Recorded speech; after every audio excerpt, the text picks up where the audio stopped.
We'll start.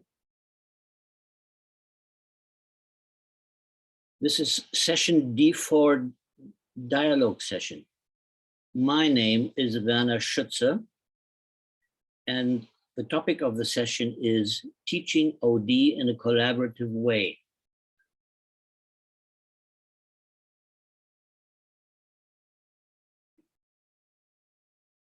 Okay, so maybe there's more and more people will come and join us. And to start this kind of session, teaching in a collaborative way, is my basic philosophy is about what we do in the field of open dialogue is to improve relations. And I would like to try to do the same thing here in this kind of workshop. And that's why we should try to have a short introduction of everyone. And I'm interested to know in what's your special interest to join this session. Are there special questions you come along with, or what about your background? Something like that. And maybe I can start. I'm from Germany, and I'm a psychiatrist. I'm 73 years old, retired already. And I'm in the open dialogue field since 2006. And I was in a lucky situation to be able to introduce the open dialogue approach to the hospital I've been working in. And from that time, I started to love this approach, and I became a teacher and trainer. And I gathered some experiences, I could say, around the world in teaching in different cultures and different kinds of situations. And this is what I would like to talk with you about. So, Alexandra, will you unmute and say something? Okay. Hello, everyone. Hello, Werner. Okay. I'm Alexandra Galvin. I'm from Romania. I'm working as an associate professor to Alexandru Ioan Cuza, University of Iași, Romania. So my background is social worker, but also I finished a PhD in sociology. So now, as a teacher, I'm interested, in different ways to create open dialogues with students, because since last year we are only in online, so we don't have physical courses. So I found online courses more difficult, because sometimes we don't have the possibility to know the students, to connect with them. So that's why I'm here. I'm interested in your topic. I found open dialogue a very important instrument, if I can say so, in order to create new ideas, possibilities, and to find out new ways to collaborate. And thank you for sharing us your presentation. Okay. May I? Maybe I can follow. Yes, and well, we should stay. Who's not talking will mute. Okay, so Yes. I'm Daniela, and I'm from Buenos Aires, Argentina.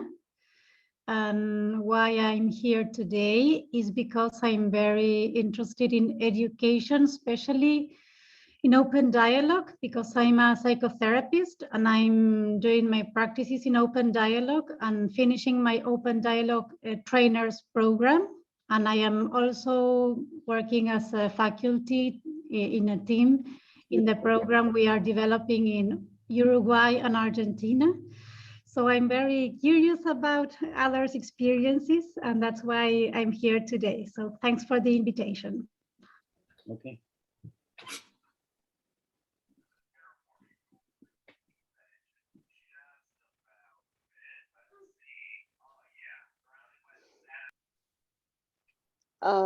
Hello, Hello. I'm Sushma here.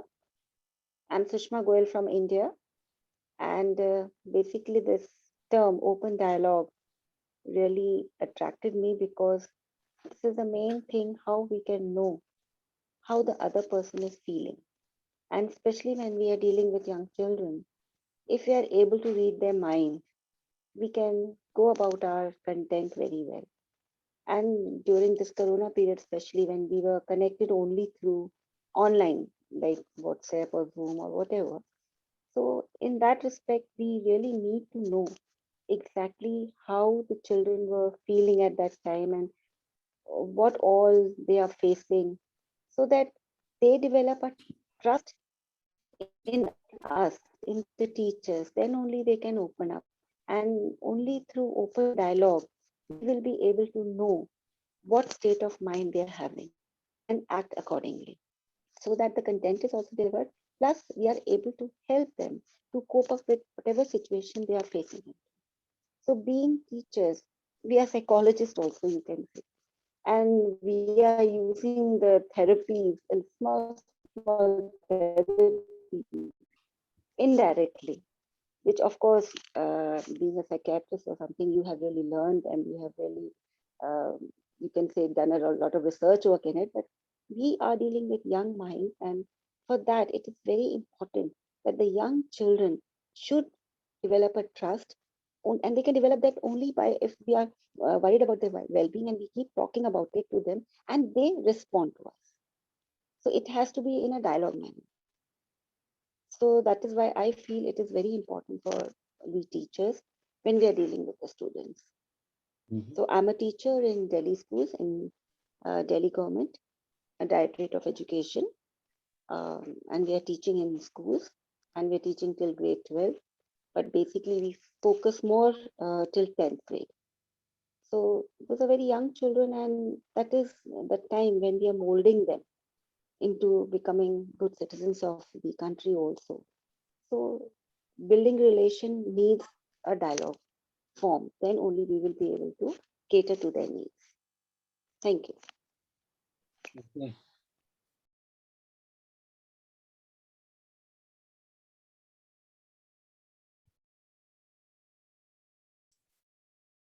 Well, let's make use of our time. Who would be next? Seema, what about you?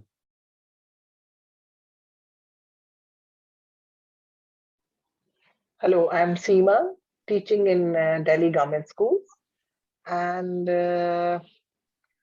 I got an intimation from my department that I have to join, and I am always keen to learn new strategies. So when we talk about building relations, as I joined a little bit late, and I think the question is how to build relations.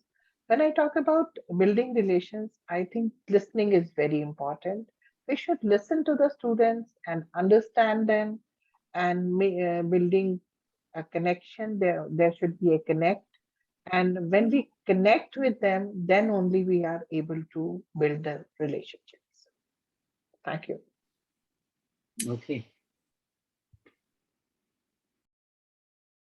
What about you, Namita?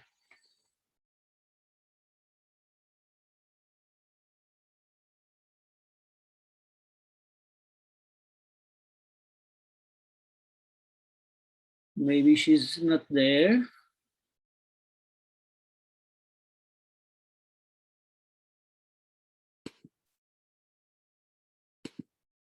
Okay, so maybe she'll join later and we can ask her later what her ideas or options for this workshop are. And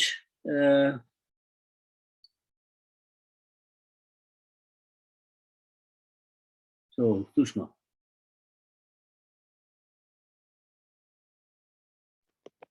I just now spoke. I've already spoken. Okay, so Vandana. Thank you. Hi, I'm Vandana from India. Not Vandana, it's Vandana. Vandana. Okay. Yes, Vandana. Hi, good morning, sir. According to me, I can easily build relations with my students while have faith and trust in them. I think in any relationship, faith and trust is more important. When a child come to us, he had a great faith in us, and I have a great feeling or sense of trust in us. So I think I can have faith and trust in them, so that they can easily share their fears, views, and happiness, sorrows, etc. with us. Only then we can build a relationship, and then only then we can conclude our teaching with them. It's my view. Okay, do you have a question for this workshop? Or a special idea you would like to know more about? I would like to know more about the strategies, playful strategies for children. I would like to learn more strategies with the children, that what we can do easily with them so that we can connect them easily. Because after pandemic, children are in a very different zone, as they come from after 18 years in a school. Their mental scenario is different right now. Yes. I want some strategies, playful strategies for them. Okay, I didn't get where you're from. Where's you? Yeah, I'm from India. From India as well. Okay. Yes, Delhi. Yeah. Okay, so thank you for this. And well, we're a small group, and the question for me was, well, how would I like to present, or what's the best possibility to present about my experiences during the last years. And I was thinking about, if we're a small group, if we can do it in a collaborative way from the beginning, or if I should have a kind of a monologue and then afterwards you would come in. I was also thinking about that if someone of you would like to interview me about experiences, so we have this a little bit more dialogically, and not just, my monologue and then your answers or something. What do you think about this? Yes, sir. I would like to interview you. First of all, I would just like to have your introduction, because I joined late in this group. So where are you from and what is your occupation? I would just like to have this thing. Then only I can interview you accordingly. Okay, so I am Meenakshi Jha from Delhi, India. I'm a mentor teacher. Okay. Yes. Well, you wanted to know who I am. Exactly. And well, I'm sure you are a good human being, but then the occupation which you are in and the nationality which you have. So yeah. We would like to know about you. Yeah. Okay. Just in short, I'm a German psychiatrist. I am retired. I've been head of a hospital in Germany where we introduced open dialogue to our staff. Oh, that's great. That summarizes what you are and what type of personality do you have. So, sir, I would just like to have you said that you are a psychiatrist, and I'm asking you the question, but I'm not face to face. But with my accent, with my nature of dialogue and all those things, can you make out what type of person I am? I'm not sure if I really get everything with the meaning of what you say. I would like to ask the others, what do you think about the way to present? Pardon? is there an idea that a possibility that one or two of you would interview me and stay close to your questions and your ideas? And others could join in with other questions, or do you want Okay. me? What do you want me to talk? So we would like to talk about the education, nature of education, which is imparted in Germany. And Well, all of my friends would love to ask one questions in a collaborative manner. We can have this interaction. yes. Well, what do the other participants think about this? Maybe we can ask more than one. Can we share our questions maybe as far as you start sharing your experience? Could that be a possibility, just to jump in with some questions as while you are talking? True. Yes, I think this is a possibility for me to do it just like this. But I would like to hear all your voices. What do you think about this?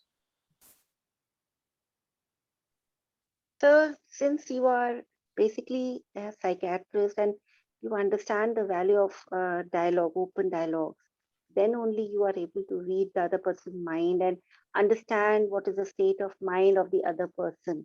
So since we are teachers and we deal with very young children, so we generally talk and try and find out what the children are thinking, or are they happy, they are not happy, or whatever.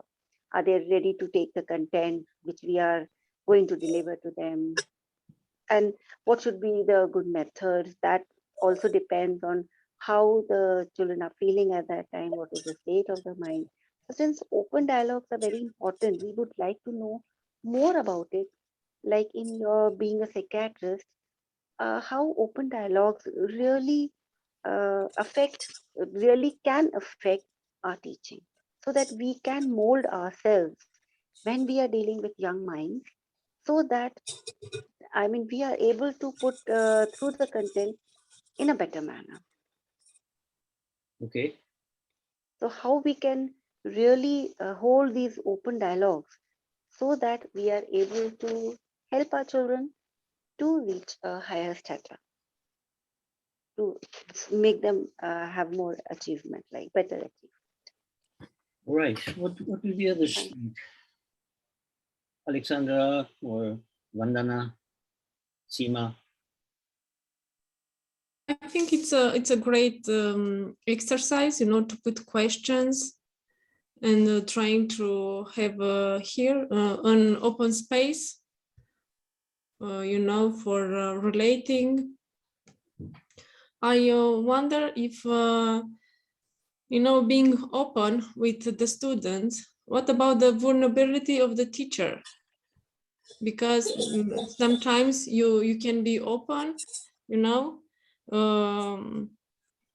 but what about the vulnerability of the teachers? Because, sometimes you don't have enough time to dialogue. You have to check the competence, the curriculum. Yes. You Okay, that's an interesting topic, and there's something to say to that. Yeah. Thank you so much. I think in that case, we can give some time to them, and we can just keep the dialogue openly by dividing them, maybe today, 4 students today, 4 tomorrow. In that case, every child will get the time and we are able to interact with them.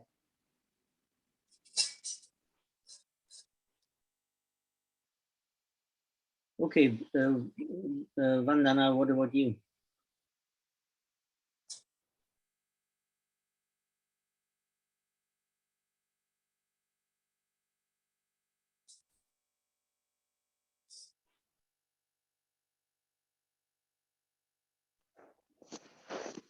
Sir, I would like to say one more thing. I'm Sushma, I'm not Vandana, but still I would like to point out one more thing. Actually, we are mentor teachers also, and recently we had been taking relationship building sessions we were given training regarding it, and then we gave this training to other teachers of our schools. So in that also we talked about open dialogue only. Basically, we are trying that children should speak up more and more. That is why we now say that the teacher is a facilitator, not a teacher, like not the traditional teacher, that the teacher is going on saying something and imparting the knowledge, that kind of a thing. So now we have changed the, you can say, the name of a teacher as a facilitator, so that we are able to deliver our content in a dialogue manner, not only one-way talking. Rather, the children should talk more, and speak up their mind more, and the teacher can mold those answers or whatever they say into into the teaching scenario, you can say, so that the learning is more. So we are concentrating more on open dialogue system rather than the previous traditional one-way teaching methodology. Okay, So, thank you. but of course, we would like to know more about it. Yeah. Thank you. Okay, so Meenakshi, is there something you would like to say? Yes, sir. I would just like to say that I agree to Sushma ma'am and Seema Ghai ma'am and Vandana ma'am, all whatever they have said, that the traditional method has given way to the modern one, in which we have collaborative classrooms, and we have open-ended classrooms, and there is a system of dialogue, not of monologue. So that makes the student feel connected inside the class, and he is no longer just a passive listener. He's quite active, he interacts, he expresses, he feels confident, he gives his own judgment, his decisions, and he shares his problems very nicely whenever we have some open dialogue sort of thing between, that is between a teacher and a student, as well as between the two students themselves. So in both ways, there are the dialogues which are quite open, and then they share their thoughts, their ideas, and all those things to each other. And that way the communication is there. So the collaboration, the communication and cooperation, all these things make way to create new things. And that way the education process is taking ahead. Thanks. Okay. There's someone new, Balam Singh. Are you there?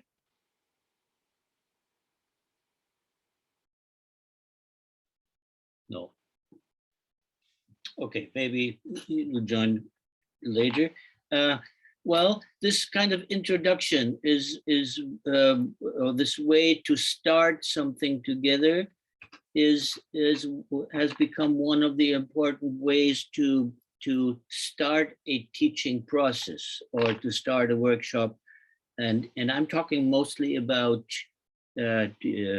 teaching different professions in a workshop, like with 25 people, about like this. And it's the principle I'm talking about here is to make every voice to be heard and to give every voice a chance to speak out what's going on. And so this opening a workshop starts for me with a big round, mostly where people just talk about their or tell their names and some things they want to do.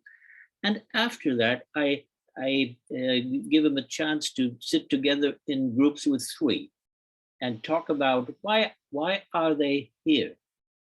Why are they here? What happened to them that they are spending the time in this workshop, and what is it they want to know more about this time? And then they come back from this small group work where everyone has the chance to talk, and then they come back to the big group, and then we collect the questions and the ideas about this kind of workshop. And then we as trainers, we go and get an idea, where are our students at? Where are the participants at? What are they, what's their interest? And this can be very, very different. what this is, if they are interested in how to teach better or how to learn better, or if it's just things from their surrounding. So this is has become for me one of the important things to start and to get in touch or in contact with my students, to give them a chance to talk about why they're here, what would they like to spend their time for. It's valuable time they spend if we're 2 days together. And so they can make up their mind how if there is something they would contribute, or if they would learn more, or they would like to exercise more, or if it's just to speak out something that's on their mind. So, and this is kind of what we try here in a condensed way to do this.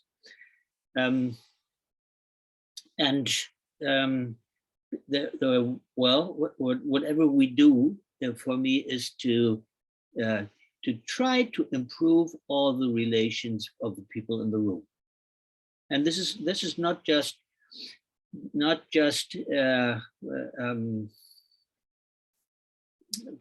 for something in the room, but it's also something that people can experience, that this way of being together, talking about important things that matter, is something that also helps to improve the situation within the group. Oh, I see there's some of you are new. And well, there's another rule for me, I could say. If someone new is coming into the group, I would like to welcome them and just hear if they have a special idea, or if how they would like to contribute to this. This is another topic too. If you are working in groups, how do you integrate those who can't be there every time, or those who have to skip some hours? What do you do about those people to keep them on the track, to know as much as possible from what is happening in the group? So Daniela, are you there? Yes, I'm listening, but because I'm moving, that's why I have my camera off. Yes, would you like just say some few words about who you are and what's your interest? I have already introduced myself. I'm from Argentina, and I told you that I am a psychotherapist working on open dialogue practices, and as a faculty too. Yeah. I changed my mobile, just that. Yeah. Okay, I understand. Well, yes, this idea of improving relations through offering situations where people can talk together, and where this comes back to the group, because one of the things in group work is to make the group a safe space.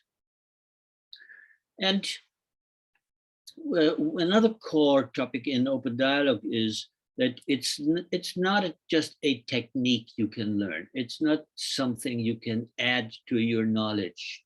It's something that you have to move within yourself. You have to develop this within yourself to make it your own, to understand the background of the basic ideas and work on them. And this is kind of lifelong learning, because it's very basic things about us as human beings.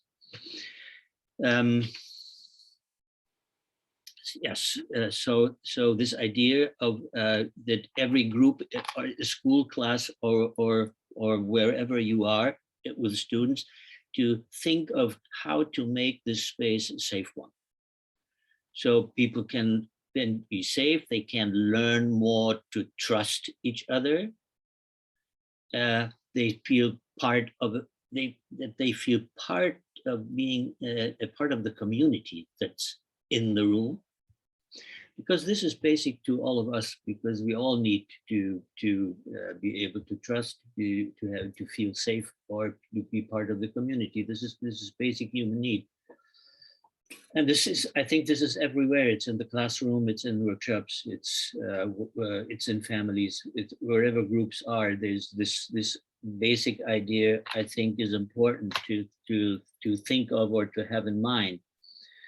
And to build this with people who don't know each other, or even if there's people who know each other pretty well because they are like colleagues, this is something also to create a common space together, so that it's possible more and more to talk about more personal things, to talk about yourself, to show, to be able to show something of yourself. Yes. Well, I'd like to, what do you think about what you heard by now from me? Is there any responses? Would you like to share something from your own experiences? Would you add something or just respond?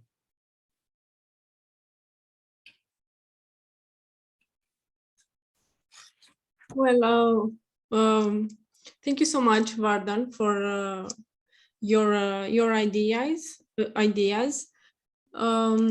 I find very interesting, the way you are trying to, to create open dialogue. But the question why you are here, it's an important question, because, gives the participants the possibility to reflect and to understand, maybe more their own role in the group, because each participant have a role in the group. So this question, why you are here, I found it very interesting. So trying to create safe spaces, I found it very difficult and challenging, because not not all the participants, of course, from my experience, they don't want, sometimes they don't want to express themselves. They're a little shy. Maybe there are, there are differences between, I don't know, different cultures or ages, or, So finding and trying to create a space or safe spaces, I think it's really challenging. And if the moderator succeeded to create safe spaces, I think it's a huge thing. Mm-hmm. Also, what you said about trust each other, in these times, we have to trust students, and also the students, maybe they have to trust more the teacher, because in these times, I think there are two, I don't know how to say, two separate groups, are the teachers and the students. But they are working together. So in my classes with the students, I'm always trying, to create safe spaces where each one, can speak, can express themselves, but not all the group agree with this form. For some of them, this creates, discomfort, maybe, Mm-hmm. And also the question how to integrate, I think also it's important questions, because it's all about, inclusion. It's about community, and each idea, each perspective, I found it, important. We doesn't, necessarily to be agree with someone, we only I don't know, have to respect her or his perspective. Yeah. So this is, I don't know, one of my observation. I wonder in hospital, because at the beginning you told us about the chance to implement this approach in hospitals. How the staff react to this idea? Yes. Well, that's a very special topic, and I don't know if we will have the time, because it's only 8 minutes more. Yes. No, it's a little bit more, half an hour or 20 minutes. But let's try to other voices. Would you? How would you like to, or the others would like to respond to? I would like to add on to her point that what I learned from you right now in this breakout room is that how to be patient as a moderator, how you have to be patient and observant. And so long as you made it sure that all of us spoke first of all, until then you never ever just jumped into it and you just waited. You had patience, and then you let all of us speak first, and then only you came into that dialogue discussion. So that has made me realize that even in our classroom at times it happens that some of the students, maybe 1 or 2 or 3, they are left behind, but then we'll have to have that much of patience and tolerance to wait for them also. And until and unless each and every student of the class is included into that dialogue, our purpose is not solved. So this one I have a takeaway from this breakout room. Besides all those things, whatever she has said, that it should be inclusive and understanding and self-respect of each and every one in the classroom must be there, and the trust and all those things. I agree to all those things. So thank you. Thank you.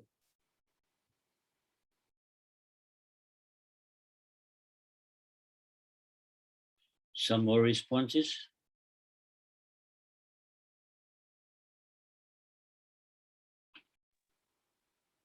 And another thing that I can share from what we are living right now is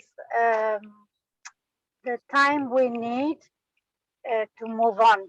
I mean, how difficult it is to be like wondering what the next step should be in order to respond to all these different voices that are here together. So I was appreciating that, and how easy is sometimes when we I don't know, when we are feeling that we need to do something to maybe to move faster. And in that sense, maybe we can make some mistake or leave someone like excluded or not heard. Mm-hmm.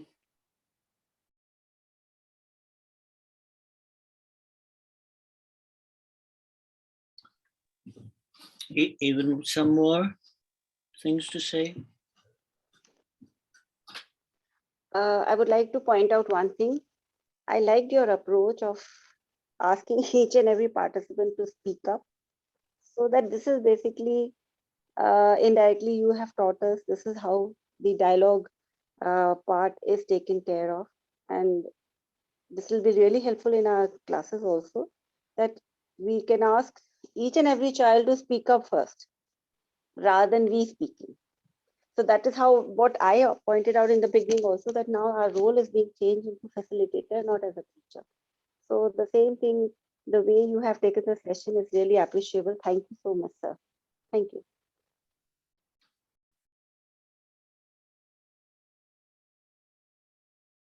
Some more?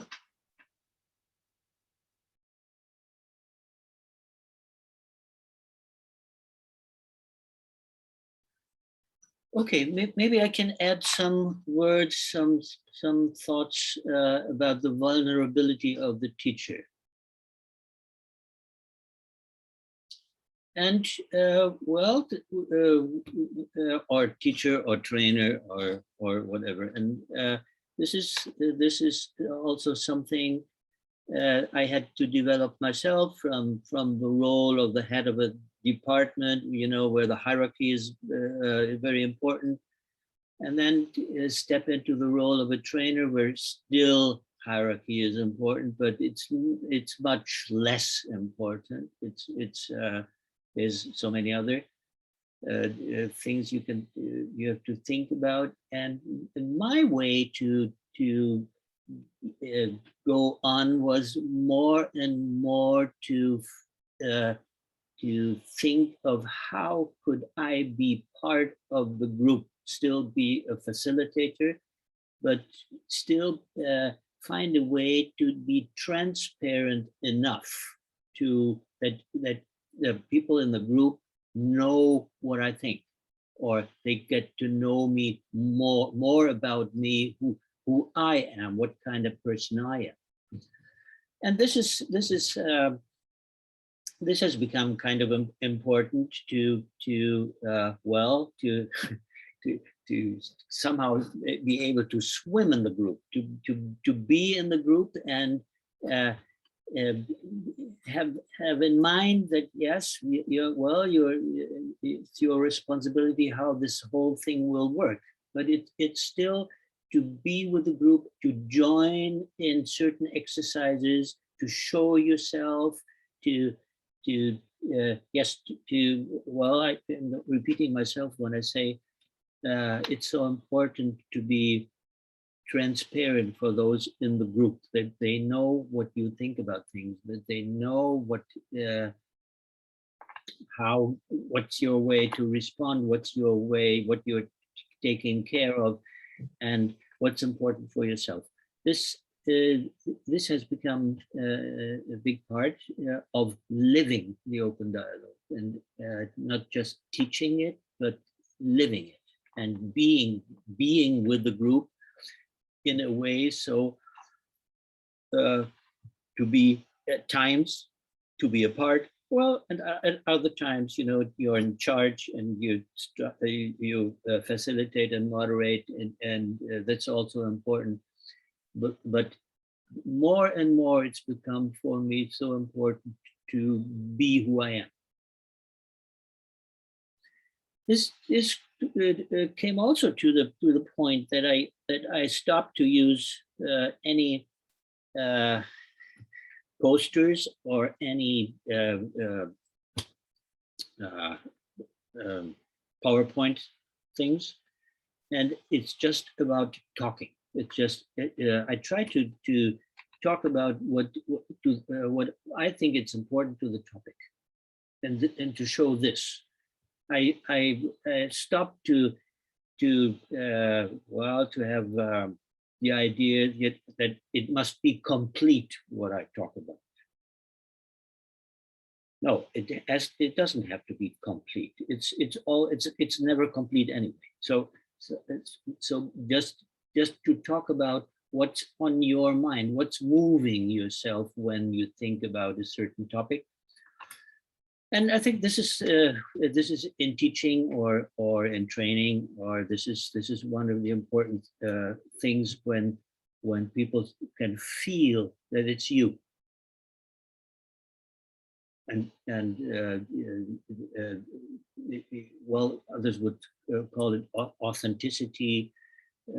That's needed in so many cases, but here in open dialogue, I think, or in any way where you want to improve your relations to the people around you or the things around you, you should more and more show yourself, show who you are, and so people know.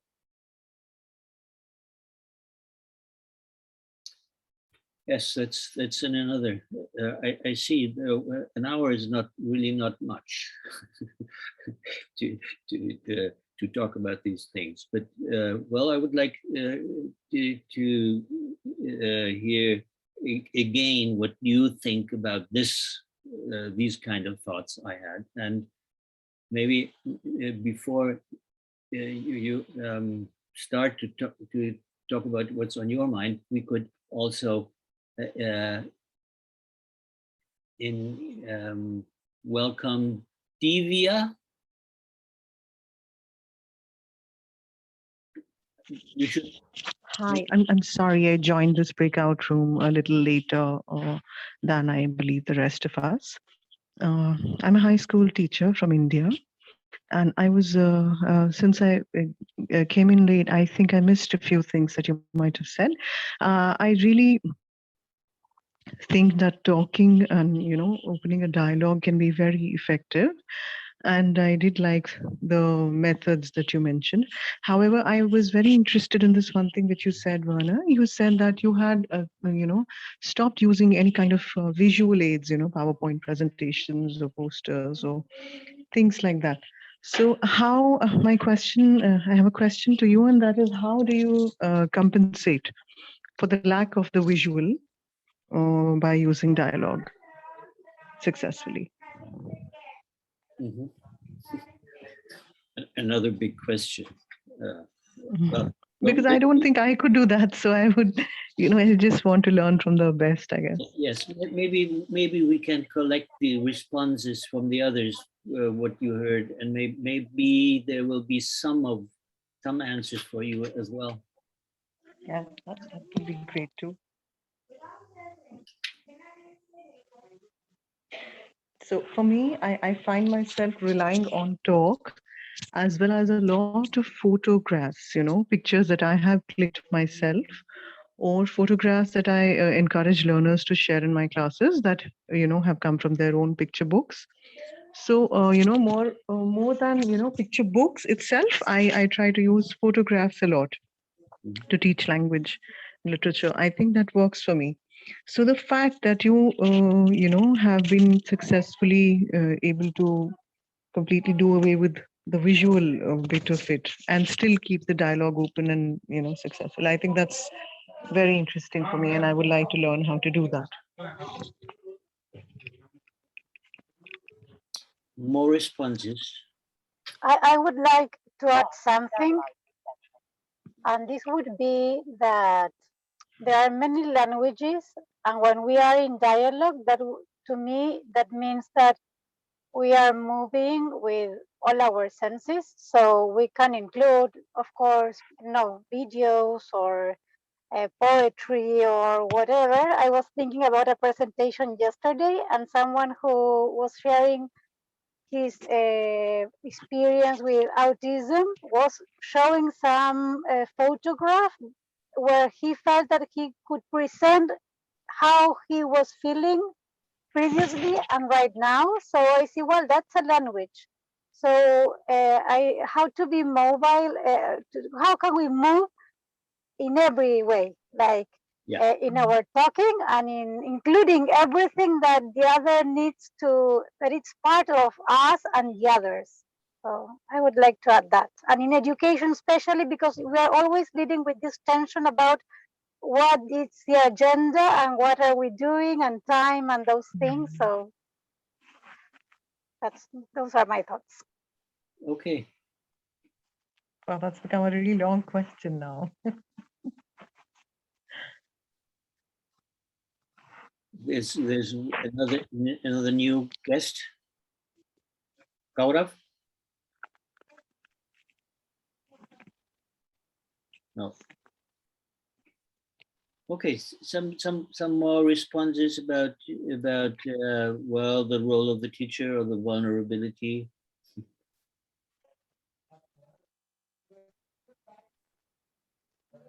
I would like to add one point here. Like when we enter into dialogue, basically we induce the other person to think. And when you're thinking, you make a picture in your mind or a story in your mind. Then only you are able to narrate it.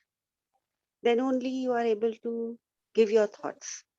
So when we enter into dialogue with children also, whatever is there in their mind, they make a picture of it, and then they are making the delivery. They are speaking up. So indirectly, as ma'am has asked, that by doing away with the PowerPoint presentations or any other pictures, etc., without showing that, still there is an imaginary picture which is being made in the minds of the children. And by using those imaginary pictures, they are able to learn more because they are able to relate those pictures which they have been made in the mind with their reality, with their own lives. And then if they are able to relate with their own lives, then the learning is in a better manner. That is what I think. Okay. What else? Thank you, Sushma ma'am. Thank you. You're welcome, ma'am. Welcome. Nice to see you. Welcome. Same here. Thank you.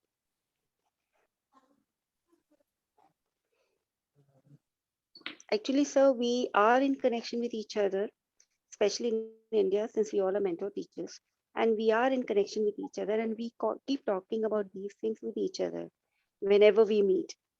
And so we love to see each other's faces also. And we can say in our eyes, we are talking with each other without speaking also. Thanks.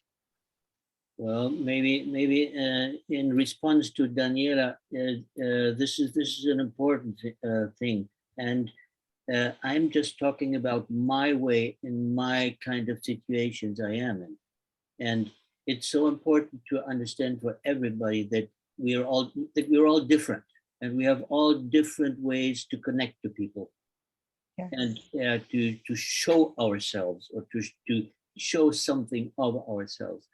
And it's somehow the task for maybe all of us teachers or trainers to find out what's our way to connect best, or what's our way to show ourselves in a way so others can respond to it, or others might be engaged in certain thoughts.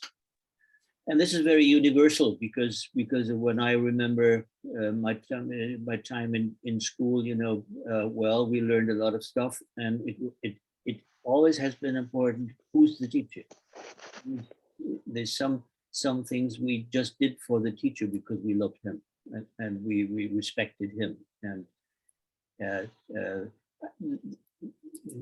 for me, this idea of well, using your own potential in all this situations you are in, and it sure is different with children, and it sure is different in what kind of groups you get in. And I used to do PowerPoints in the beginning also, and I just found my way into this to say, oh, I don't need it. I can do it. I do feel better. The same is, which is very different here now online, because an online session is always very different from being together in a room. But I also found out that I would have to walk the room while talking.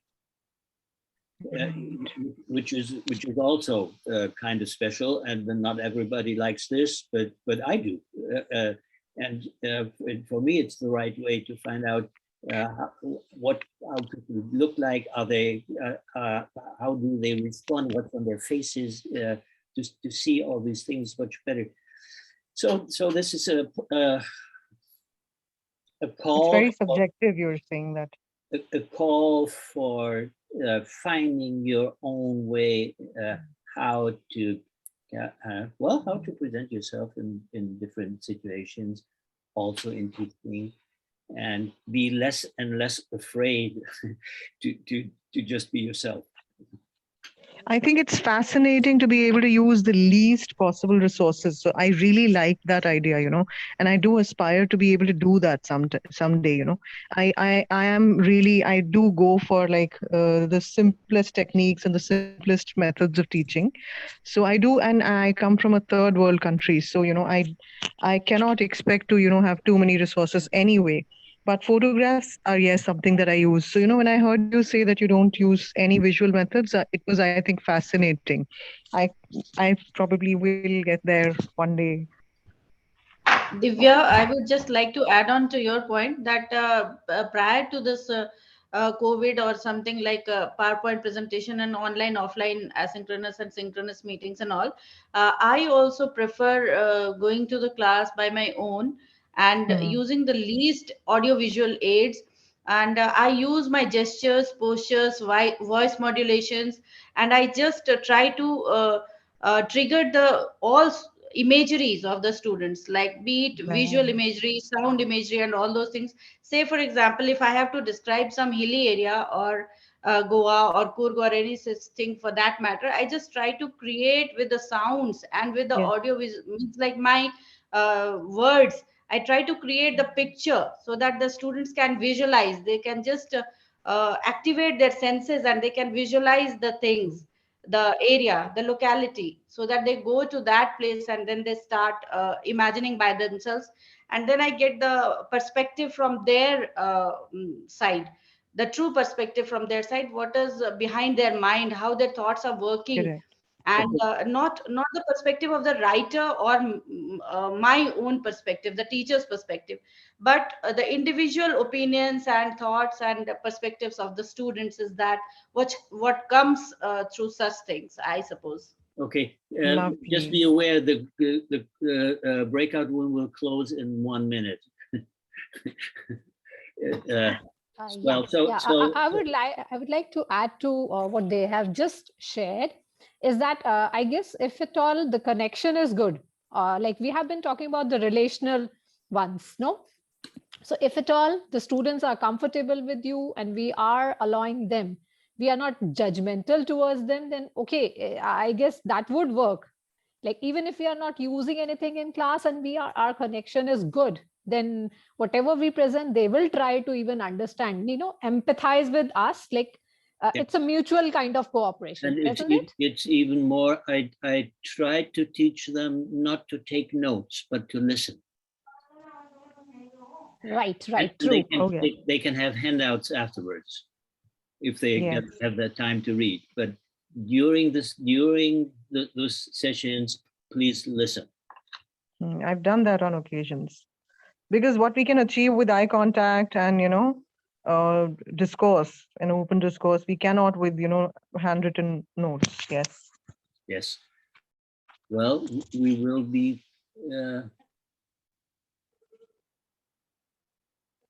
well, is anybody up to I would like to thank you for your contributions, for your being here with me and sharing, because it's also, for me, it's always helpful to think more about these and share ideas with others, also from such different cultures and continents where we come from.